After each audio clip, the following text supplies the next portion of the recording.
thank you so much for this, for being able to come and speak to you. And you're one of our most distinguished ambassadors. You are in a position to always help people, and you always used your privileges to help others. It's a very big thing. Not everybody does it. So, Rafat, you and Shaukat were in school together, right? Yes. And? I was in St. Anthony's School in Lahore. And we were there till our school leaving certificate examination. Fantastic. The matriculation. That was. And then you joined the Foreign Office, came back together? Then he went to Karachi, I went to Lahore, and we carried on our studies. Then it so happened that Shaukat Fareed decided to go to London and Cambridge, and I got admission at the Sorbonne in Paris. No, so you understand a lot about leadership. Leadership at the Foreign Office level, leadership at the country level. Give me two examples. Give me one from the Pakistan service and give me one from your various postings. It is not so easy to find leaders who can carry out their job and responsibility with efficiency, integrity, honesty, all together. But we are people who have hope. We are people who get involved in hard work. Now, if I were to look back and look at the present also, and I were to talk about the leaders who have impressed me and so many others, I can think of a few, and of course I would include from Pakistan, Quaid-e-Azam Muhammad Ali Jinnah, and an outsider, Nelson Mandela, would be a person that I can never forget. How do you know Nelson Mandela? You know, I was telling telling Mr. Mandela, I used to call him Mr. President, even when he was not president. But this is when you were ambassador? I was ambassador in Zimbabwe. Right. And he was in prison. At that time when you got there? Yes. And it was 1990, February 1990, when he was released. So you were there during that historic moment? Yes. And the news was announced that Nelson Mandela had decided to visit 7 countries in Africa to thank them for their support. Wow. So after coming out of the prison? After coming out of the in February. Imagine that. So when I read it in the newspaper, and it was a big event. Of course. And Nelson Mandela coming out.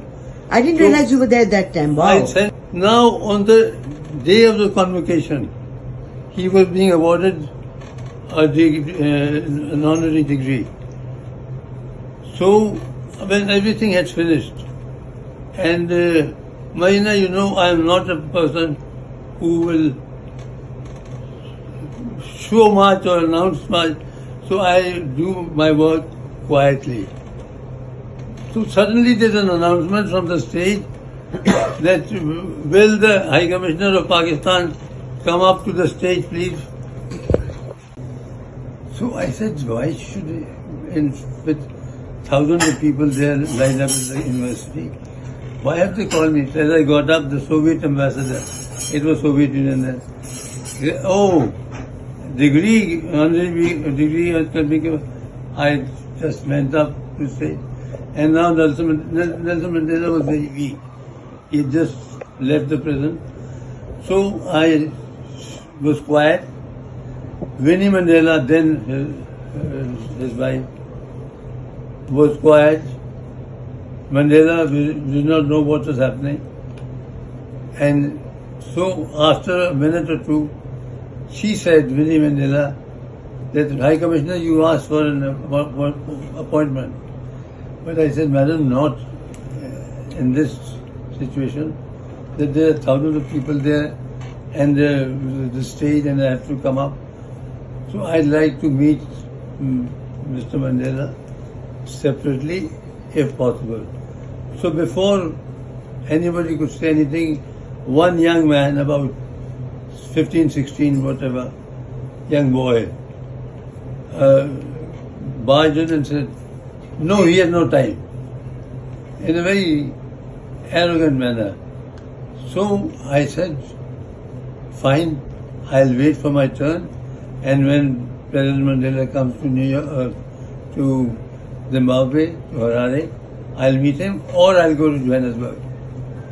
Anyhow, so he kept quiet, but then said, when are we leaving? So this boy says, tomorrow. So he said, what time? He said, afternoon, something like that. So Mandela said, Mr. Ambassador, can you come tomorrow morning at 6 o'clock? I said, Mr. President, I can come at your call at 2 o'clock, 3 o'clock, 4 o'clock, anytime. So he said, let us meet at 6. And I 6 went a.m. there at 6 a.m. Wow. I went there at Sheraton, and Marina, he was standing there in his suit and all, outside the door of the room, and welcome, Mr. High Commissioner. And this was my first meeting, responding to your question. Then somehow it happened, I got more opportunities, so much so that when I met him for the last time on the 8th of August, 1992. I met him on the 8th of August because I was transferred from Harare to Brussels. So I had planned my departure on the 10th of August. And 8th of August, I called Mr. Mandela and I said, Mr. President, I just want to thank you for all that you have done for me every time that I've come. He used to come to the elevator whenever I went to him to see off. So, and I said, just thank you very much. And I can say without any fear of a statement that no ambassador, not counting your ambassador, no ambassador of a foreign country would have met you 8 times in a one-on-one meeting. So I consider myself to be a very Huge privilege, proud oh my ambassador. God. Now I wanted to say that, so I said, I made it somewhat emotional, and I said, Mr. President, I leave for Brussels with a heavy heart. Why? I said, because I failed to send you to Pakistan during my term. So at that time, the lady, his secretary, she was coming in with tea, coffee. So I said, because of her. He held my hand and said, don't speak against her, she's my boss. So I said, Mr. President, that is why I'm saying, so that she can hear it. So he said, no, I will go. Now this is the 8th of August. I will go. How can you go? She said. Your daughter is getting married. When is she getting married? She's getting married next month, September, whatever the date was. So he said, I will go after this wedding. So I said, I had a notebook.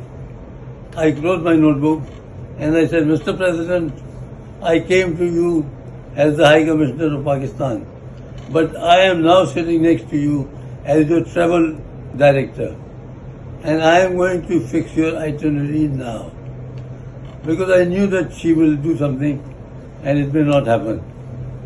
So he said, okay. So I said, we will now for Marina, you know that for extending an invitation to Mandela, I think any ambassador can go as far. no government is going to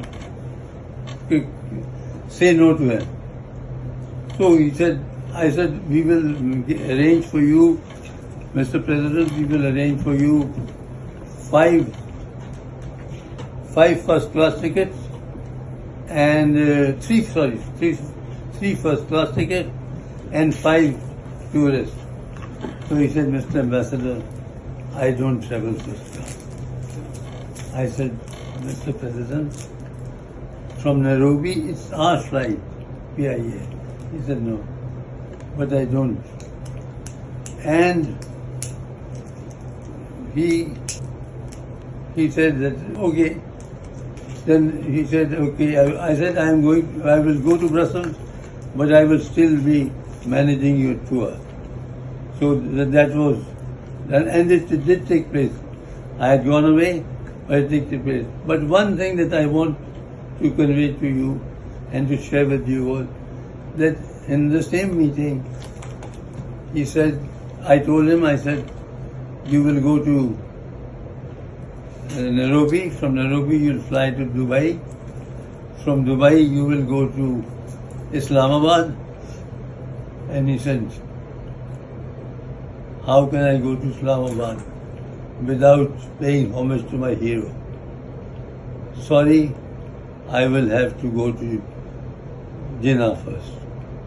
And that had to be done because I think Mushahid Hussain was the minister in waiting. Karachi. And Hakeem Saeed or somebody. Oh no, the John Mahmood Harun. He was the minister. So I sent them a message that he's not asking for a party or stay. He just wants to go to the mausoleum and then go to Pays respects to Jinnah. Islamabad. So that visit took place and it was a very important visit. So in that meeting, and I want to mention it specifically, he said, you know who is my hero? So I said, Mr. President, I know you are my hero like you are to so many millions, but I don't know who is your hero. Jinnah. So I was surprised, pleasantly surprised. So I just kept looking at him. He said, no, ask me why. So I said, why? Why the reason for that? What would be your reason? He said, I learned my freedom struggle from Jinnah. So I said, nothing would make me prouder than that, to hear about my leader. So this was my meeting with Mandela, and the way he was there with me for football, for cricket, for dinner, for parties. He was not a friend. He was a leader, but he was. Very affectionate. Yeah, very of kind. course, he took kind took to. So that was. Love. So I told him, I said, Mr. President, I am seeing you for the 8th time in a one-on-one meeting, and I have never heard a word from you against your captors. So he said, Mr. Ambassador, we have suffered at the hands of apartheid. We do not want to apply it in reverse. How amazing. So I said, this is Mandela who can say that. And I doubt if anybody else could. You just had to say one sentence, and that was, I give up the fight. After all, your son passed away when you were in prison. So many things happened in the family. You were never allowed to go out. You remained in prison for 27 years. And you remained loyal to the struggle till ultimately you gained independence. And then, at the right time, you stepped down and passed on the leadership to your successor. Yes. This is an example to be followed, not to be abandoned.